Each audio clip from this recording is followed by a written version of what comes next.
할렐루야. 인사하시겠습니다. 잘 오셨습니다. 인사하시겠습니다. 고난주간을 앞두고 계속해서 하나님의 은혜에 대해서 생각하고 있습니다. 다윗이 하나님 앞에 은혜에 대해 감격하면서 일생을 살아가는 삶의 자세는 겸손이었습니다. 이 겸손한 다윗에게 하나님은 은혜를 쏟아부으십니다. 다윗은 목동 시절에도 하나님의 은혜를 경험했고, 골리앗 앞에 섰을 때도 특별한 하나님의 은혜를 경험하며 이길 수 있었고요. 광야에서 도망자의 생활을 하면서도 그는 하나님의 은혜 속에 있었습니다. 왕이 되었을 때도 은혜 아래 머물렀고요. 성전을 사모하며 하나님 앞에 사모했던 그에게 하나님은 또 다른 은혜를 예비해 주십니다. 너무나도 많은 은혜 속에 살아갔던 사람인데 놀라운 사실은 그가 은혜를 잃어버리지 않았다는 거예요. 하나님은 그를 버리지 않으셨습니다. 이유가 뭘까요?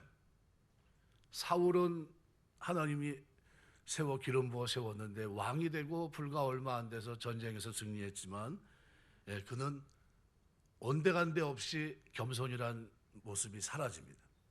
휴밀리티라고 하는 이 단어는 흙 같은 존재라는 거예요. 휴먼 비잉이라는 단어입니다.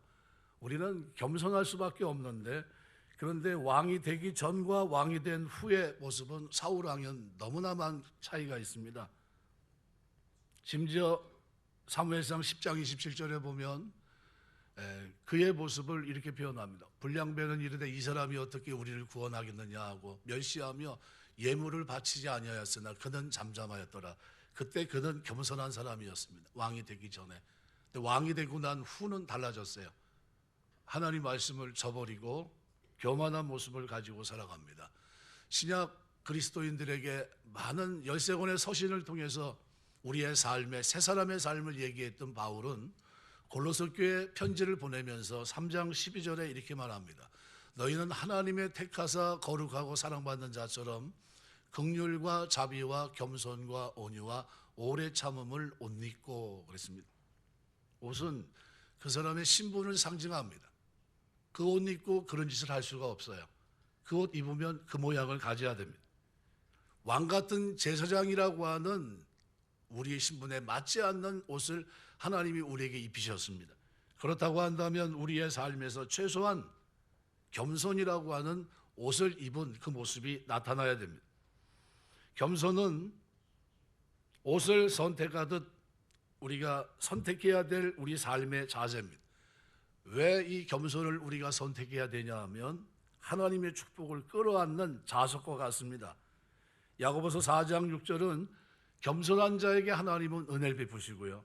잠언 15장 33절에 보면 겸손은 존귀의 길잡이라고 그랬어요. 그래서 C.S. 루이스는 교만은 영적인 암이다 그랬어요. 그것은 사랑이나 자족하는 마음이나 심지어 상식까지도 갈아 먹는다 그랬습니다. 겸손할 때 하나님은 은혜를 베푸십니다.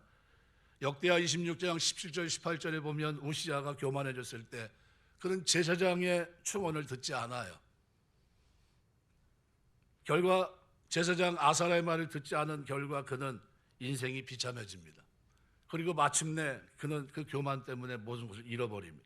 역대하 26장 23절에 보면 우시야가 그의 조상들과 함께 누우매 그는 나병 환자라 하여 왕들의 묘실에 접한 땅 곧 그의 조상들의 곁에 장사하니라. 그의 아들 요담이 대신하여 왕이 되니라.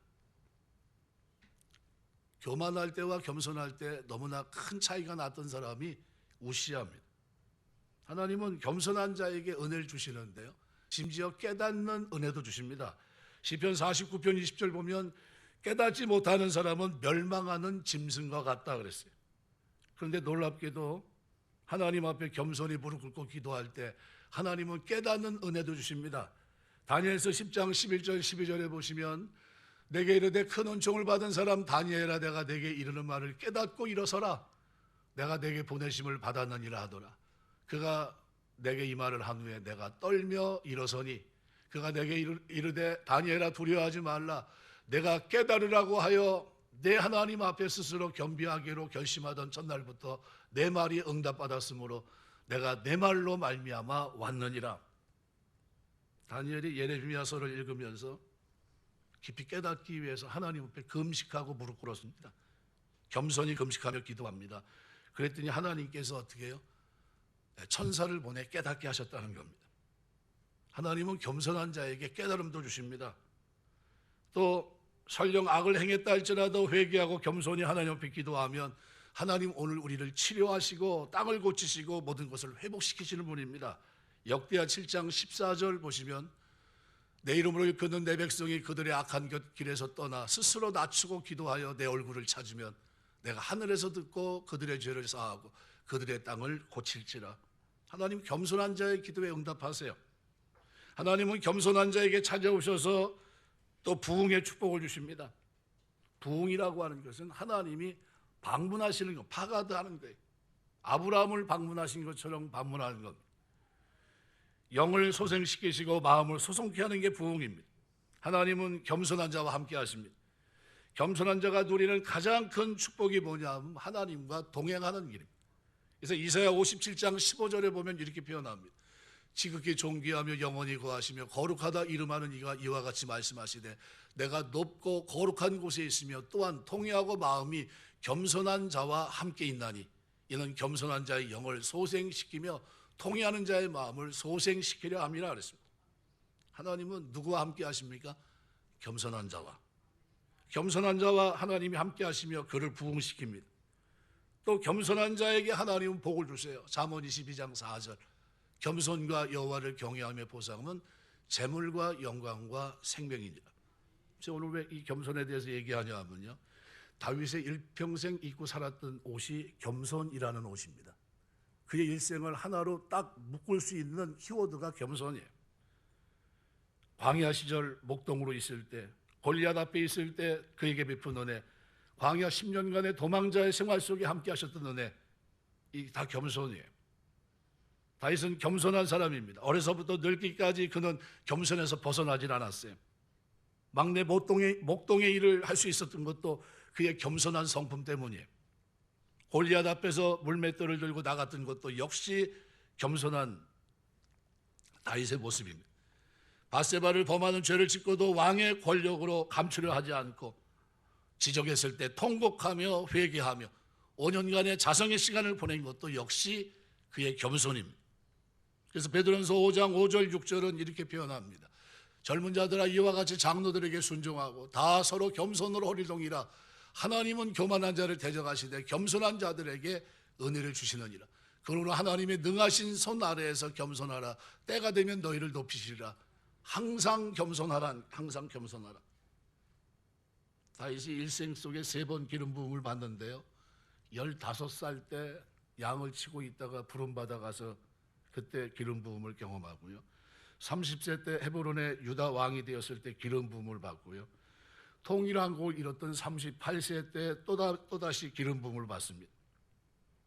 30세 왕이 오르기까지 10년간의 도망자의 생활은 다윗에게 수많은 억울한 일, 말 그대로 우울증, 사랑하는 사람의 배반, 많은 세월 속에 그가 얼마나 큰 고통 속에 있었는지를 우리가 알 수 있습니다.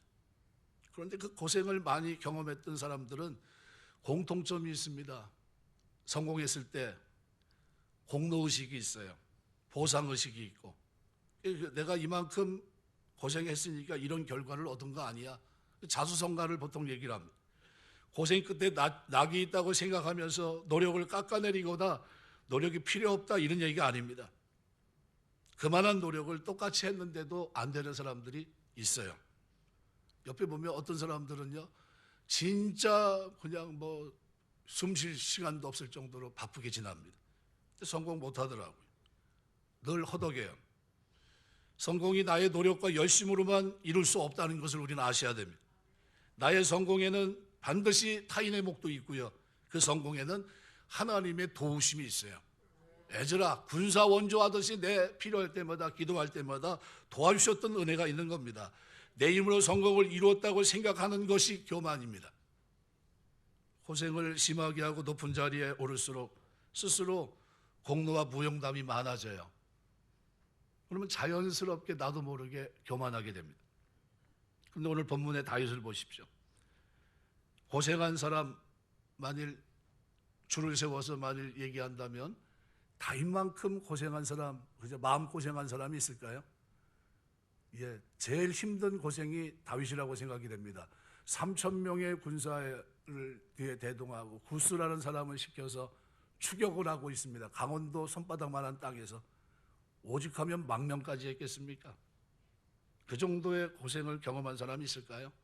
잠을 이룰 수 있었을까요? 그런데 그는 평안한 잠을 잤고요. 그 속에서 그는 평안을 누립니다. 지난 고난의 광야의 삶에서 자기가 고생한 대가로 왕이 되었기 때문에 이제는 어깨를 펴고 살아도 그리고 자기의 삶을 드러낼 만도 한데, 그런데 하나님 앞에 그는 무릎을 꿇고 엎드려 고백하는 다윗의 모습이 오늘 본문에 18절에 기록이 되어 있습니다. 유심히 보시면 다윗 왕이 여호와 앞에 들어가 앉아서 이르되, 보통 우리가 생각하면 다윗이 어떻게 앉아 있을까? 편한 우리가 말하는 대로 책상다리라고 앉아 있는 건가 이렇게 생각할 수 있습니다. 그게 아닙니다. 이 고백 속에 깊이 담겨 있는 다윗의 마음은 하나님, 내가 나를 아는데 내가 뭔데 이렇게 하나님 나에게 은혜 베푸십니까? 왕의 자리에 앉아 있는데도 그는 법궤 앞에 나가서 겸손함을 잃지 않고 있습니다. 대부분 고난 앞에서는 믿음이 강해지고 은혜를 경험하지만요, 형통의 자리에 다가서게 되면 넘어지는 게 인간입니다. 근데 다윗은 오히려 왕이 된 이후에도 더 많은 은혜와 복을 받는 사람이 되고 평생 주의 선하심과 인자심이 정녕 나를 따르니 내가 여호와의 집에 영원히 거하리로다, 이런 고백을 드린 사람이 됩니다. 어떻게 그랬죠? 그는 평안할 때도 하나님의 은혜를 잊지 않았어요. 그 하나님 앞에서 겸손했습니다. 오늘 읽은 이 18절 19절 속에는 다윗이 하나님으로부터 은혜를 받을 수밖에 없었던 이유가 그 속에 담겨 있습니다. 우리 이유를 생각하면서 은혜를 나누려고 합니다. 첫 번째 다윗이 누렸던 은혜는요, 성공 뒤에도 하나님을 잊지 않고 하나님께 나아가는 사람입니다. 여러분이 어떤 좋은 일을 경험하면 하나님 앞에 나와 기도하고 감사하고 하나님을 높이게 되시길 주의 이름으로 축원합니다.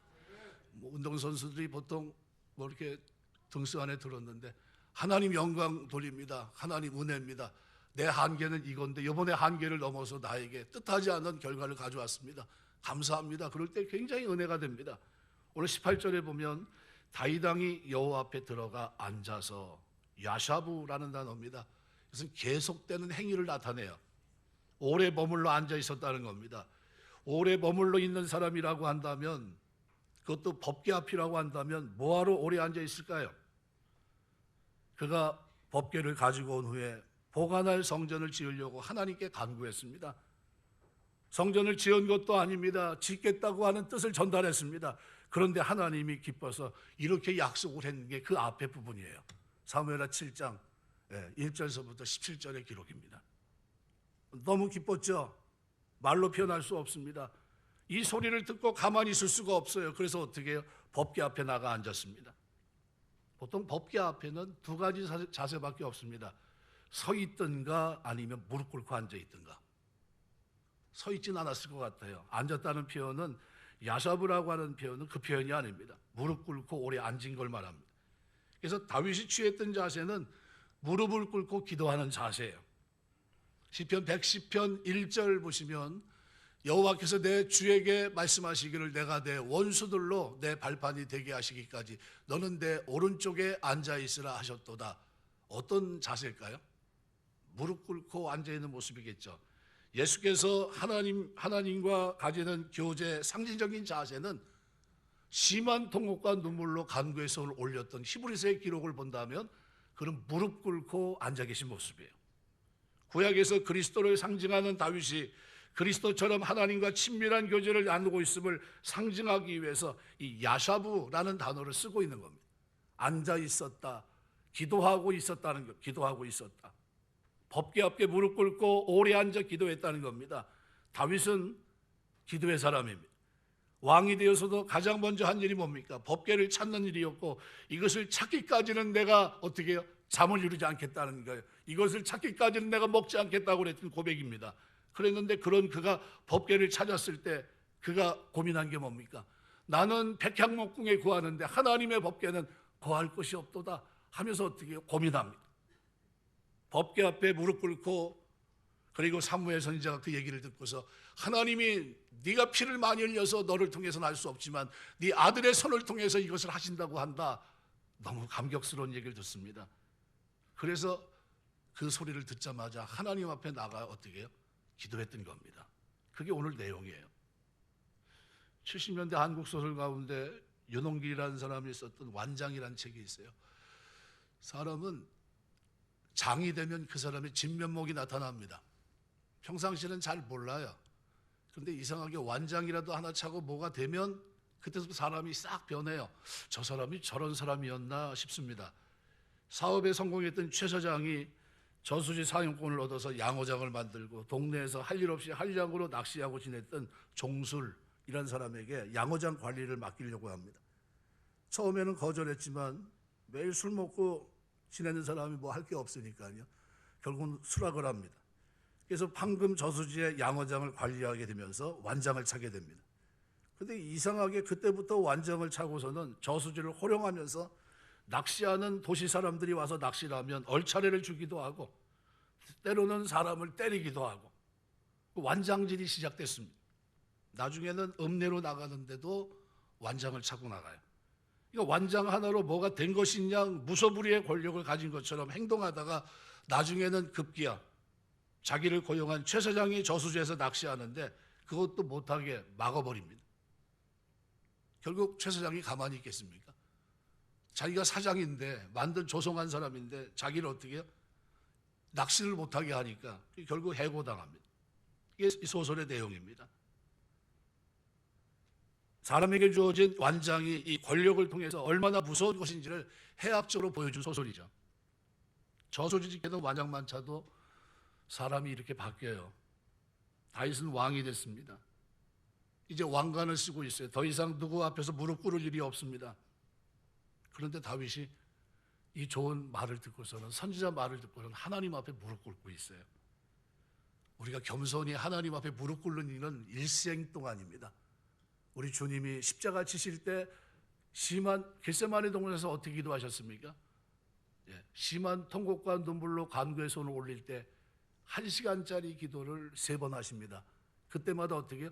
무릎을 꿇고 자기 머리를 무릎 사이에 집어넣고 땀방울이 떨어지면 핏방울이 될 정도로 간절히 기도했던 분이 우리 주님이십니다. 하나님께서 은혜를 베풀지 않으시겠습니까? 다윗이 하나님 앞에 무릎 꿇어 기도하고 계세요. 사람이 변해야 하나님께서 은혜를 거두시는데 사울은 변해서 은혜를 거둡니다. 하나님이 왕을 버리셨으므로 나도 왕을 버리겠습니다. 이게 사무엘의 고백이었습니다. 그런데 변하지 않는 이 겸손한 사람 다윗은 하나님이 돌보고 있습니다. 왜요? 그 삶에 겸손이 묻어져 있기 때문입니다. 야고보 4장 6절 말씀에 보면 그러나 더욱 큰 은혜를 주시나니 그러므로 이르시되 하나님이 교만한 자를 물리시되 겸손한 자에게 은혜를 주신다 하였느니라. 오늘 우리가 신앙생활하면서 겸손한 삶의 자세를 가지고 하나님 앞에 기도하는 여러분 되시길 주의 이름으로 축원합니다. 다윗은 성공 뒤에도 하나님을 잊지 않고 하나님께 나아가는 사람이었고요. 두 번째로 자기가 누구인지를 아는 사람입니다. 자기의 출신을 알아요. 하나님 법궤 앞에 무릎을 꿇고 오늘 18절 말씀에 보면 주 여호와여 나는 누구이오며 내 집은 무엇이기에 나를 여기까지 이르게 하셨나이다. 자기가 누구인지 몰라서 묻는 질문이 아니라 자기가 누구인지 너무나 잘 알고 있기 때문에 하는 질문입니다.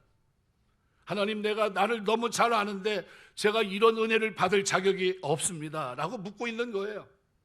자기를 잘 아는 사람은 절대로 은혜를 잊어버린 적이 없습니다. 다윗은 자기가 목동이라는 것을 한순간도 잊지 않았습니다.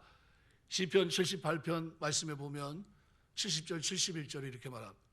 또 그의 종 다윗을 택하시되 양의 우리에서 취하시며 저당을 지키는 중에서 그들을 이끌어내사 그의 백성인 야곱 그의 소인 이스라엘을 기르게 하셨다 그랬습니다. 다윗은 한순간도 자기가 양의 우리에서 부름받은 목동이란 사실을 잊지 않았던 겁니다. 자기가 누구인지를 아는 것, 이것이 겸손입니다. 휴밀리티예요. 우리는 흙 같은 존재예요. 하나님, 제가 무엇이길래 이토록 나에게 큰 은혜를 주십니까? 교만한 사람은 아무리 큰 일을 맡겨도 감사가 적고요, 겸손한 사람은 아무리 작은 일을 맡겨도 크게 감사합니다. 교만한 사람은 나 아니면 누가 이런 일을 하겠느냐 하면서 건방을 떨 수 있지만요, 겸손한 사람은 나 같은 사람이 어떻게 이런 일을 할 수 있겠냐고 말합니다. 교만한 사람은 아무도 안 하는 것을 내가 해냈다고 말할 수 있지만요, 겸손한 사람은 사람들이 도와줘서 한 겁니다. 내 힘이 아닙니다. 내 능력이 아닙니다. 얘기해요. 겸손한 사람은 자기의 원래 모습을 잊지 않아요. 나는 이런 걸 감당할 만한 사람이 되지 못했는데 은혜 주셔서 감당했다는 겁니다. 다윗은 하나님 앞에 한 번도 왕인 척 해본 적이 없어요. 그는 겸손한 사람이었습니다. 몇 주 전에 설교했던 시편 132편 1절의 기록대로 오직하면 아들 솔로몬이 성전을 짓고서 여호와여 다윗을 위하여 그의 모든 겸손, 이것을 기억해 달라는 거예요. 그 모든 겸손 속에 뭐가 포함되어 있다고 그랬습니까? 성전을 잃어버렸던 성막을, 그죠? 회복시키는 거. 그리고 그것 보니까 법궤가 없어요. 그래서 뭐라고 합니까? 법궤가 올 때까지 나는 마시지도 않고 눕지도 않겠다, 금식하며 있었어요. 이게 다윗의 모습이에요. 그리고 성전을, 그죠? 법궤를 찾고 난 후에는 성전을 지을 마음을 가지고 나는 백향목궁에 구하는데 하나님의 법궤는 거할 곳이 없도다, 천막에 거하는도다 하면서 그것 때문에 사무엘과 의논합니다. 하나님은 이 다윗의 마음을 받으십니다. 어떤 마음을 받으신 겁니까? 겸손한 마음을 받으셨어요. 내가 누구인지 압니다. 그리고 하나님 앞에 엎드립니다. 세 번째는 하나님이 이곳까지 이르게 하셨다는 것을 다윗은 분명히 인식합니다. 그의 고백 중에는 여호와여 내 집, 나와 내 집이 무엇이길래 나를 여기까지 이르게 하셨나이까? 내가 아니란 겁니다. 여기까지 이르게 하신 분이 하나님이시라는 거예요. 하나님의 은혜를 그가 기억합니다. 오늘 이르기까지 모든 순간을 하나님이 인도하셨다는 고백이에요. 복음성가를 부르다 보면 눈물이 날 때가 있습니다. 특별히 손경민이라는 사람이 작사 작곡했던 은혜라고 하는 저 곡은 차를 타고 가다가도 은혜가 되고요, 아무데나 들어도 은혜가 됩니다. 가사말을 보면 참 너무나 와닿는 부분이 너무 많아요. 내가 누려왔던 모든 것이, 내가 지나왔던 모든 시간이, 내가 걸어왔던 모든 순간이 당연한 것 아니라 은혜였어. 아침 해가 뜨고 저녁에 노을, 봄의 꽃향기와 가을의 열매 변하는 계절의 모든 순간이 당연한 것 아니라 은혜였어. 모든 것이 은혜, 은혜, 은혜, 한없는 은혜. 내 삶에 당연한 것 하나도 없었던 것을 모든 것이 은혜, 은혜였어 라는 이 노랫말은 그냥 읽기만 해도 은혜가 되지만요, 부르면 더 큰 은혜가 됩니다. 다윗은 지금 이 고백을 하고 있는 겁니다. 내가 걸어왔던 모든 순간이 15살에 기름 부음 받고 30세 기름 부음 받고 38세 기름 부음 받고 일생을 살아가는 동안에 하나님 베푸셨던 그 은혜를 기억합니다. 모든 순간이 당연한 것이 아니라 은혜였다는 겁니다. 살아있는 것도 은혜였다는 겁니다. 이곳까지 이르게 하신 분이 하나님이란 이 고백을 지금 다윗이 드리고 있는 겁니다. 여러분이 지금 어느 자리에 있든지 어느 집에 살든지 그 모든 길을 인도하신 분은 하나님이십니다. 하나님의 은혜예요. 당연한 것이 아닙니다. 노력했다고 다 성공하는 게 아닙니다. 수고했다고 열매를 거두는 게 아니에요. 돈을 많이 번다고 다 부자가 되는 것도 아니라고요. 병에 걸리니까 그냥 한 방에 다 끝나더라고요. 좋은 학원 보냈다고 다 좋은 대학 가는 겁니까? 아니잖아요. 좋은 가문이라고 현재 복을 계속 누릴 수 있는 겁니까? 그것도 아닙니다. 다 은혜예요. 은혜가 아닌 것은 살 수 없는 것이 인생입니다. 우리 삶 속에 당연한 것 하나도 없어요. 그럼 오늘도 우리도 다윗처럼 고백을 드려야 됩니다. 만약 공로를 내세우려고 했다면 다윗만큼 일생을 살아가는 동안 그 많은 은혜를 경험한 사람이 어디 있겠습니까? 조지 뮬러 외에는 저는 없다고 생각해요. 5만 번 기도응답 받은 사람. 이 사람은 그런 뭔가 자세 내세울 것이 있겠지만 그는 기도의 틀이 늘 신실한 하나님을 의지했던 겁니다. 다윗은 이렇게 말합니다. 하나님, 제가 만일 이 자리에 이르는 것이 당연한 것 아닙니까? 저 말고 누가 왕이 될 수 있습니까? 광야에서 10년간 제가 얼마나 고생을 했습니까? 젊은 날에는 골리앗을 이긴 구국공신이었는데 사울 임금의 사비였고 왕족이 됐는데 내가 구한 이스라엘 동네들이 얼마나 많습니까? 하나님의 은혜가 없었다 할지라도 저는 당연히 이 자리는 내 자리입니다. 그랬으면 아마 그때 하나님은 다윗을 버렸을 겁니다. 이것이 다윗의 고백이었다면 그날 그는 사울처럼 버림받았을 겁니다.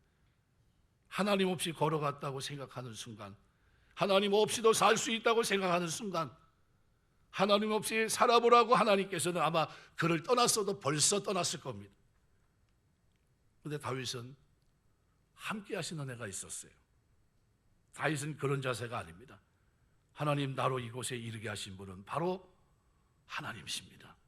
하나님의 은혜가 아니고서는 절대로 제가 오늘 이 자리에 있을 수 없습니다. 이 겸손한 자의 고백을 하나님은 기억하셨고 그리고 그를 축복하십니다. 일생을 살면서 겸손으로 옷 입게 되시길 주의 이름으로 축원합니다. 이 옷을 입으면 벗지 말아야 되는데 자꾸 벗어버리려고 그래요. 벗지 마셔야 됩니다. 다윗은 일평생 이 옷을 입고 살았어요. 오늘 19절에는 또 다른 은혜를 기억하고 있습니다. 주어진 은혜에 감사하고 만족하는 사람이 바로 다윗이었다는 것을 볼 수 있습니다. 그래서 19절에 보면 이렇게 표현합니다. 주 여호와여, 주께서 이것을 오히려 적게 여기시고 또 종의 집에 있을 먼 장래 일까지도 말씀하셨나이다. 하나님, 제가 지금 받은 은혜만 해도 충분하고 넘칩니다. 지금 받은 은혜만 해도 너무나도 큰 것입니다. 제가 일평생 지금 누린 것 이것만 해도 너무 크지 않습니까? 그런데 하나님 이것을 오히려 적게 여기시고 나에게 더 큰 은혜를 지금 준비하고 계십니까? 받을 은혜만 목을 매는 사람이 아니었어요. 받은 은혜를 기억하고 감사할 줄 아는 사람이었습니다. 다윗은 자신에게 주어진 은혜에 대한 감사와 만족을 잊지 않았습니다. 하나님께서는 지금 받은 은혜에도 넉넉합니다. 이것이 어떻게 적다 하겠습니까? 이렇게 고백하는 사람에게 놀랍게도 더 큰 은혜를 예비하셨던 겁니다. 힘들게 죽었는데도 하나님께서 힘들게 살아가는 동안 얼마나 고통스러웠습니까? 하나님이 어렵게 해서 이에게 주었는데 만약 감사할 줄 모른다면 준비한 사람이 굉장히 손이 무거워져요. 더 큰 것 준비했다가 두고 감사할 줄 모르면 감춰버립니다. 근데 적은 것 줬는데 크게 액션이 있으면 다른 것까지 그냥 줘버립니다. 자녀들을 키우면 뭐 아들과 딸은 좀 차이가 있겠지만 좀 액션이 뭐 선물을 받으면 좀 좋아하는 액션이 좀 있어야 돼요. 이게 받아도 좋다는 건지 싫다는 건지 이게 구분이 안 될 때가 있어요. 그러면 다음에는 주지 말아야 되나 이렇게 생각을 합니다. 왜? 별로 안 좋아하는구나 이렇게 생각을 합니다. 하나님 똑같아요. 여러분, 하나님 주신 은혜 액션을 취하시길 주의 이름으로 축원합니다. 얼마나 기뻤으면요, 법궤를 찾고 마시지도 않고 먹지도 않고 금식했던 그가 백성들 앞에서 통에서 짠 옷을 입고서 기뻐 뜁니다. 6발걸음 뛰고 제사장이 어깨에 메고 지나가는 법궤를 보면서 너무 기뻐서 어디요? 거기서 뛰고 있어요. 왕이 백성들이 뭐든 말든 하나님 앞에서 자기 마음을 표출했던 겁니다. 하나님 이 사람을 얼마나 기뻐하시겠어요? 이게 다윗입니다. 다윗은 항상 자신에게 주신 은혜에 감사하면서 감격하면서 과분하게 생각하는 사람이었습니다. 항상 겸손해 받은 것에 감사하고 그리고 하나님께 감사로 영광을 돌렸습니다. 그랬더니 이 모습이 얼마나 아름다웠는지 하나님은 더 큰 은혜를 계속 주십니다. 잠언 22장 4절 기록대로 겸손과 여호와를 경외함의 보응은 재물과 영광과 생명이니라. 저희 재물 중에 다윗이 기네스북에 올라 있는 최고의 금부자라는 건 아시죠? 네, 기네스북에 올라 있는 최고의 금부자가 다윗입니다. 네, 어떤 사람인데 하나님이 저 사람이 저렇게 복을 줬습니까? 광야에 사는 사람인데 그 조그만 땅에 살던 저에게 그에게 하나님 주신 재물, 영광, 생명 말로 표현할 수 없죠. 하나님이 이 겸손한 다윗을 어떻게 하십니까? 그 생명을 해하고자 하는 압살롬의 반람에서도 어떻게 해요? 맨발로 뛰쳐나갔던 그를 다시 돌아오게 하세요. 소망이 없고 이제는 못 가게 갑니까? 막다른 골목, 이제는 한 발 내딜 수 없는 사막이 눈앞에 펼쳐져 있습니다. 그런데 거기서 하나님 앞에 기도를 드려요. 하나님, 저들의 도모가 무너지게 하옵소서. 저들의 모사의 생각이 무너지게 해달라고 기도해요. 그런데 어떻게 됩니까? 진짜 그 생각대로 모사의 생각을 받아들이지 않아요. 어떻게 합니까? 모사는 쫓아가서 지금 죽여야 됩니다. 그랬더니 압살롬이 진짜 모사는 뭐라 얘기합니까? 다 끝난 겁니다. 쫓아갈 필요 없습니다. 하나님이 그 기도를 들어서 다시 왕궁으로 돌아오게 하세요. 이게 하나님의 은혜입니다. 다윗처럼 하나님이 주신 은혜에 감사하고 만족하는 여러분 되시기 주 이름으로 축원합니다. 주신 은혜보다 이미 주신 은혜를 잊지 않는 여러분이 되셔야 돼요.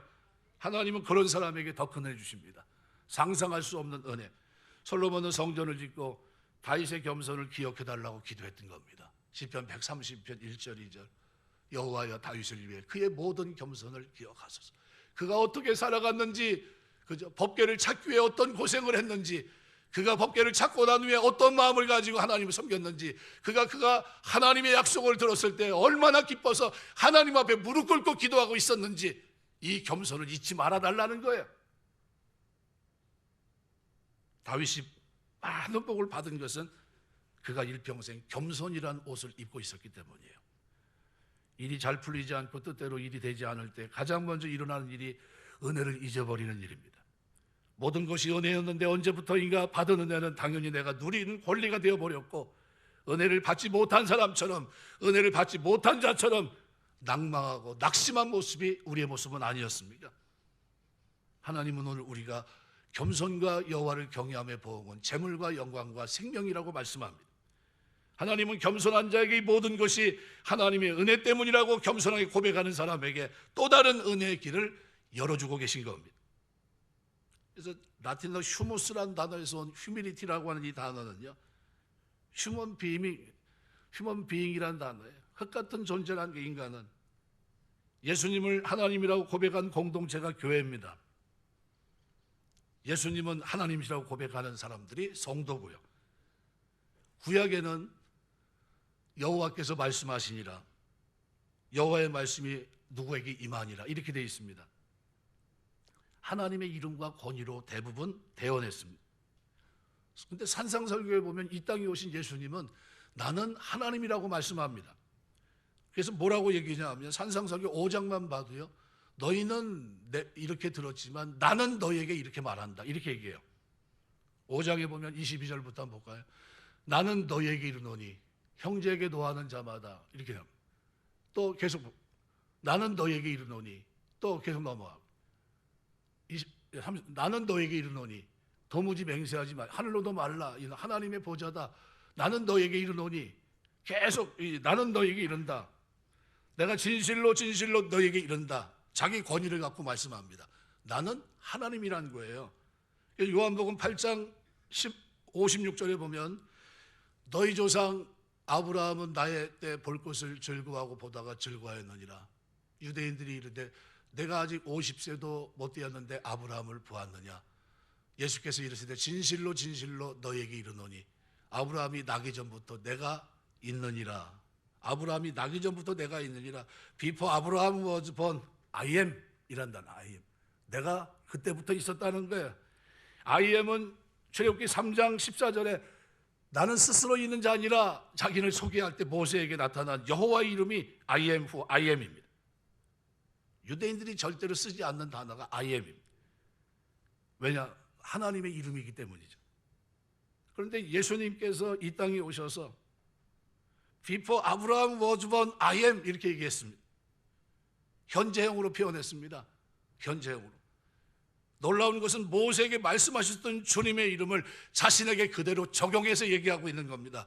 그래서 뭐라고 표현합니까? 나는 길이요 진리요 생명이라고 얘기합니다. 요한복음 14장 6절 예수께서 이르시되 내가 곧 길이요 진리요 생명이 나로 말미암지 않고는 아버지께로 올 자가 없느니라. 요한복음 8장 12절 예수께서 또 말씀하여 이르시되 나는 세상의 빛이니 나를 따르는 자는 어둠에 다니지 아니하고 생명의 빛을 얻으리라. I am으로 되어 있습니다. 주님은 유대인들에게 말씀하지 않으셨지만 사람들이 듣고 깨달을 수 있도록 자신을 하나님과 같은 분으로 표현하셨던 겁니다. 그렇다고 한다면 그 하나님이 오늘 우리를 자녀 삼아주시고 왕같은 제사장으로 삼으셔서 이 땅을 살게 하실 때, 끊임없이 우리에게 은혜를 베풀어 주실 때, 우리에게 반드시 있어야 될 자세가 있는데 그것이 겸손입니다. 겸손, 휴밀리티. 흙 같은 존재인 나에게 이런 은혜를 베푸셨습니까? 지금까지 베푼 은혜도 과한데 하나님 또 다른 은혜를 베푸십니까? 이 겸손을 하나님이 기억해달라고 솔로몬은 기도했고 하나님은 다윗의 겸손을 기억하셨습니다. 겸손은 자기 위치를 아는 거예요. 내가 누군지, 내가 진토인지를 아는 겁니다. 그래서 이사야 14장 12절에서 15절 말씀에 보면 너 아침의 아들 계명성이 어찌 그리 하늘에서 떨어졌으며 너 열국을 엎은 자여 어찌 그리 땅에 찍혔는고 내가 내 마음에 이르기를 내가 하늘에 올라 하나님의 무별 위에 내 자리를 높이리라 내가 북극 지폐의 산 위에 앉으리라. 가장 높은 구름에 올라가 지극히 높은 이와 같아지리라 하는도다. 그러나 이제 내가 스월 곧 구덩이 맨 밑에 떨어짐을 당하리로다. 결국 교만이 큰 죄인데요, 겸손은 자기 위치를 지키지 못하는 게 결국은 교만이라는 것을 보여줍니다. 그래서 C.S. 루이스는 위치를 망각한 계명성, 당시에도 바벨론 왕을 상징하고 타락한 전사를 상징했지만요, 교만을 이렇게 정의합니다. 가장 핵심적인 악, 가장 궁극적인 악은 교만이다. 성적 부정, 분노, 탐욕, 술 취함 같은 것들도 이 악에 비하면 세 발의 피에 불과하다. 악마는 바로 이 교만 때문에 악마가 되었다. 교만은 온갖 다른 악으로 이어진다. 이것은 하나님께 전적으로 맞서는 마음 상태다 그랬어요. 말씀을 맺겠습니다. 겸손 해도 되고 안 해도 되고가 아닙니다. 이 옷은 입어도 되고 벗어도 되고 하는 그런 옷이 아닙니다. 내가 예수를 믿으면 반드시 이 옷은 입고 살아야 됩니다. 언제요? 내가 은혜 속에 있기 때문에. 내 모든 나의 삶에 하나님께서 은혜를 베푸시고 또 다른 은혜를 베푸시는데 그것을 누릴 수 있는 유일한 힘이 바로 겸손이에요. 그렇다고 한다면 여러분 어떻게 사시겠습니까? 교만한 모습, 하나님 없어도 된다는 모습, 이것을 지워버리고 내 삶에서 끊임없이 하나님 앞에 겸손한 모습으로 나가야 됩니다. 겸손할 때 하나님은 회복시켜 주시고요, 겸손할 때 하나님은 우리를 찾아오십니다. 겸손할 때 누릴 수 있는 가장 큰 복이 뭡니까? 이사야 57장 15절 기록대로 하나님이 함께 하십니다. 이것이 우리의 복이에요. 여러분 살아가면서 누가 뭐라고 해도 겸손, 이것을 놓치지 않게 되시길 주의 이름으로 축원합니다. 하나님 앞에 지금 여러분이 와 있는 게 이게 뭡니까? 이게 겸손이에요. 바쁜 일정이 있지만 내가 하나님 앞에 와 있습니다. 하나님 저에게 베푼 은혜를 제가 잊지 않습니다. 부활의 영광에 참여할 수 있도록 저를 이 자리에 인도한 것 하나님의 은혜입니다. 놓치지 마셔야 되고요. 그리고 살아가는 동안 이 옷을 벗지 마셔야 돼요. 하나님 내 모든 겸손을 기억해 주옵소서. 여러분 후대가 여러분을 기억할 때 우리 부모님이 하나님을 섬기며 겸손히 하나님 은혜를 구하며 살아갔던 그 삶을 기억할 수 있다면 신앙생활 잘하신 겁니다. 기도하고 말씀을 묵상하면서 하나님의 은혜를 구하며 살아가는 이 틀을 여러분이 보셔야 돼요. 자녀들은 부모가 말한 대로 살지 않고요, 보여준 대로 삽니다. 어떻게 사시겠습니까? 겸손의 옷을 벗어버리지 말고요, 그리스도 안에서 겸손의 옷을 입고 이제 하나님 백성으로 사는 동안 하나님 저에게 베푼 은혜를 제가 감사합니다. 잊지 않겠습니다. 그리고 은혜 주실 때마다 고백할 고백이 있습니다. 하나님 내가 뭔데 이토록 나에게 은혜 주십니까? 내가 기도하고 구한 것이 가당치도 않은 것이었는데 하나님 그것도 허락해 주신 겁니까? 하면서 은혜 앞에 겸손히 나가는 이 모습이 다윗이었고요. 이 다윗을 하나님은 내 마음에 합한 자라고 말씀하셨던 겁니다. 살아가면서 이 은혜가 저와 여러분의 삶 속에 겸손한 모습으로 구하는 모습 속에 있게 하시고 그런 은혜를 누리는 축복이 있게 되시길 주의 이름으로 축원합니다. 기도하겠습니다. 주님 은혜 감사합니다. 갚을 길 없는